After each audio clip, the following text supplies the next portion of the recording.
Fuji, the score. And now for our feature presentation. So now it's time to tell you 10 things you didn't know about the score. And I thought it would be fun to just stick to the singles. Fuji La, Ready or Not, Cowboys, and you know we gotta talk about Killing Me Softly. So the lights are getting dim and the curtain is opening in the theater because it's time to settle the score. Alright, let's kick things off with Fuji La. Fuji La is a classic Fuji song, but Fat Joe was given the Fuji La beat first. That's crazy to think about now because I really don't hear him on this. When the producer of the track, Salam Remy, was interviewed by Pitchfork about the score, he tells the whole story. Going into '95, I was working on music for Spike Lee's Clockers. I had the Fugees come down where I was working, and we did a song that was supposed to be on the score, but never got on there, called Project Heads. During the session for Project Heads, which I was also trying to get into Clockers, there was a beat I had made for Fat Joe that Lauren heard. She was like, "Look, where's that Fat Joe beat?" Fat Joe's music was dope back in like '95, but I still don't hear him on this, so I'm glad they got it. And that's not all. The song Fuji La took a long time to complete. The main reason why is because of Lauryn Hill's dedication to her craft. In that same Pitchfork interview, Salam says, Lauren went through singing a lot of different things, from Never Dream You Leave in Summer, which she would later sing on Common's Retrospect for Life, to Shaka Khan records, to all types of stuff. This part of the creative process is so interesting to me. She knew it needed a hook, and she knew she wanted it to be inspired by music from the past. So she just kept trying until she landed on the right one, which was of course the Tina Marie joint. And as Remy continues with the story, he also tells us about the recording process for her verse. When she finally hit that ooh la la la, that was the hook. During that process, Lauren probably recorded her 16 bars every day for 7 days straight. She came back in every day to redo it because she's that level of a perfectionist. I don't know if anybody else will agree with me, but when I hear stories like this, Lauryn Hill's legacy is solidified. So now, if you're ready, or if you're not, that's the next song we're going to talk about, Ready or Not. This song is another case of Lauryn Hill using old soul music for the hook. This time it was Ready or Not by the Delphonics. It's just wild how she sang the exact same words, but the Fuji song sounds completely different. I love that bridge part where she uses that other part from the song and flips it to, "You can run away from these styles I got, oh baby, hey baby, 'cause I got a lot, oh yeah." The video was really dope too. And did you know that the Ready or Not video was a $1.3 million video? If you compare that figure to Hollywood films, that would be the budget of an indie film that some popular influencer would post on YouTube. But back then, rap videos were not that expensive. It would be the equivalent of a $200 million budget Michael Bay film to spend $1 million on a rap video in '96 or '97. And according to Genius.com, Pras felt like the money was worth it. Pras told Vibe magazine, "People want to see drama, man. You figure a kid paid $16 for your CD, let him see a good video." And this song brings out real emotions in people, even from when it was first being recorded. The engineer cried while Lauren was recording the Ready or Not hook. Jerry Wonder confirms this in a Complex.com article. When Lauren came in, I remember it was me, her, and the engineer. And Lauren came in and she started that hook and my engineer started crying. No joke, the engineer started crying. Because if you listen to that hook and there was no rhyme on it, it was just the music. And the way she did the hook, she just special, man. Special. She bodied it. And like I said at the beginning of the video, we're gonna get to Killing Me Softly.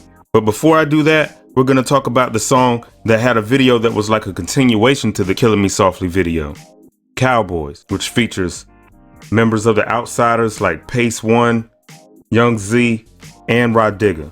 In 1996, Rod Digger was a new artist, and though she would become a member of the Flip Mode Squad, her first crew was the Outsiders.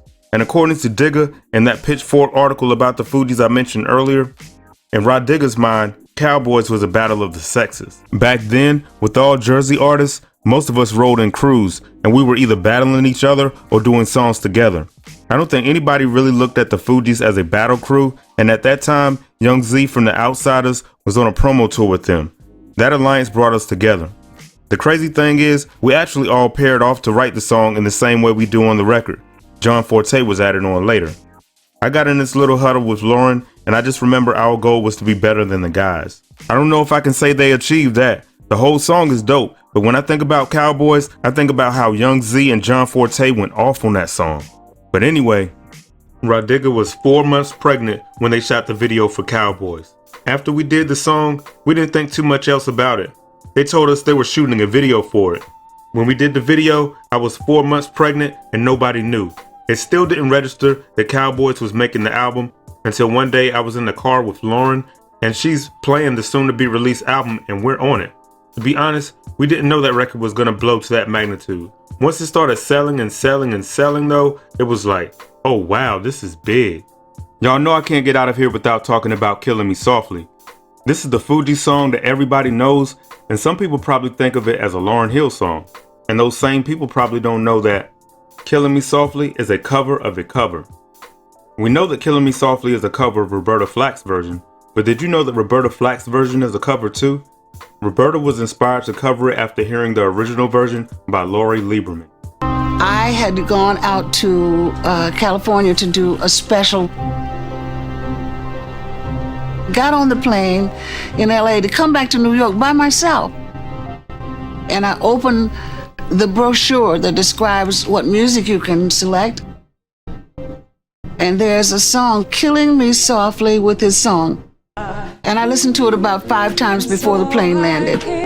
And while we're in this Killing Me Softly metaverse, Roberta Flack from the Inside the Fugees The Score article by Pitchfork stated that the Fugees wanted to change the lyrics to Killing Me Softly to send a political message. They wanted to change the lyrics to Killing Me Softly to make the song about anti-drugs and anti-poverty. They were all about politics. Given their name and all, the refugees, it made sense. It was more Norman Gimbel and Charlie Fox, the songwriters behind Killing Me Softly with this song, that wanted their song not to be changed. I feel that the meaning of the song changes depending upon the singer and depending upon the listener. They gave the song a new meaning and exposed it to a new generation. They invented a new version of the song, using some musical ideas from my version. Since Roberta mentioned musical ideas, now is the perfect time to dig deeper into some of the ideas that were used on this song. Ideas like the fact that it was both Salaam Remi and Praz's idea to use the drums from Bonita Applebaum by A Tribe Called Quest. Salaam said, at one point, Lauren hit me and said she was doing a singing record on the album and wanted me to produce it. But at that time, they really didn't have the budget. So Praz calls me one day like, yo, let me ask you something. If we want to do Killing Me Softly, how would you approach that song? I was like, I would kind of do it like Bonita Applebaum. He said, oh, that was the same thing I was thinking. I'll call you right back. And there you go. They literally made Bonita Applebaum into Killing Me Softly. And it's that simple. The song is so stripped down, but it works.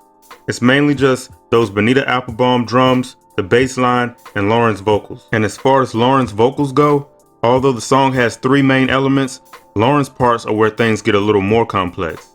Wyclef was interviewed for the book Hip Hop Hits, The Producers Speak by Jake Brown, and I hope he was being hyperbolic when he said this, but there's 3,000 Lauryn Hills on Killing Me Softly.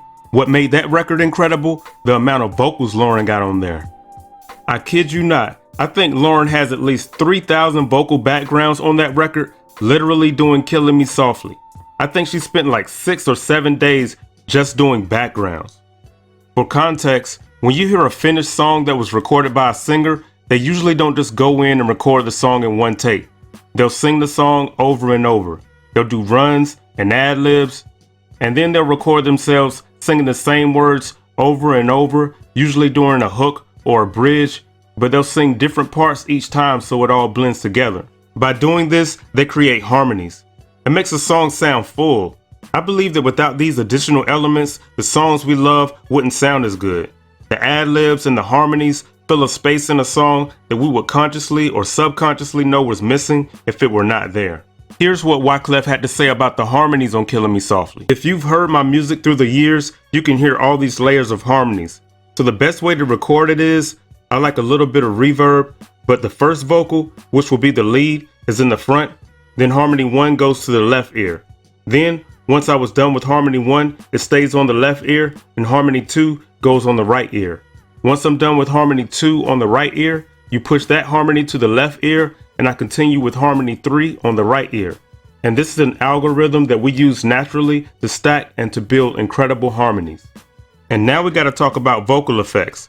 All my producers and mixing engineers know that when we're making beats or recording vocals, we use plugins which each contain multiple effects to enhance or sometimes minimize or change certain sounds in the mix. The best way I can describe it for people who don't make music is to use the analogy of cosmetic makeup. Now, I don't know a lot about makeup, and so I don't get myself in trouble. Makeup is one or more things a person applies to an already beautiful face to make it even more beautiful. One of the forms of makeup applied to Lauren's vocals was reverb. Wyclef explains it in more detail in the Hip Hop Hits book. Here's what he said. The reverb we used on her for that song and throughout the score was the XB80. I used a very small room reverb because the key to recording a vocalist who sounds so raw and so real is less is better. So you have to find the right amount of room to put in within the reverb, or you're basically going to put her in a situation of space and it's going to be missed.